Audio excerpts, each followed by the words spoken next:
देवराज्य सेव्यमान पावनाग्रिपङ्कजं व्यालयज्ञसूत्रमिन्दुशेखरं कृपाकरं नारदादियोगिवृन्दवन्दितं दिगम्बरं काशिकापुराधिनाथ कालभैरवं भजे।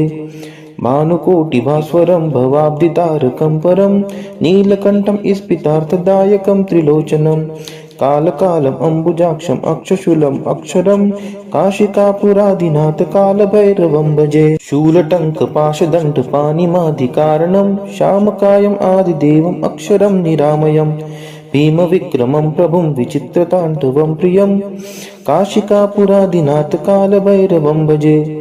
भुक्तिमुक्तिदायकं प्रशस्तचारुविग्रहं भक्तवत्सलं तितं समस्तलोकविग्रहं विनिक्वनं मनोज्ञहेम किङ्किणीलसत्कटिं काशिकापुराधिनाथ कालभैरवं भजे। धर्मसेतुपालकं त्वधर्ममार्गनाशकं कर्मपाशमोचकं सुशर्मदायकं विभुं स्वर्णवर्णशेषपाशशोभिताङ्गमण्डलं काशिकापुराधिनाथ कालभैरवं भजे। रत्नपादुकाप्रभाभिरामपादयुग्मकं नित्यम् अद्वितीयम् इष्टदैवतं निरञ्जनं मृत्युदर्पनाशनं कराळदंष्ट्रमोक्षणं काशिकापुराधिनाथ कालभैरवं भजे। अट्टहासभिन्नपद्मजाङ्गकोशसन्ततिं दृष्टिपातनष्टपापजालमुग्रशासनम् अष्टसिद्धिदायकं कपालमलिकलन्धरं काशिकापुराधिनाथ कालभैरवं भजे।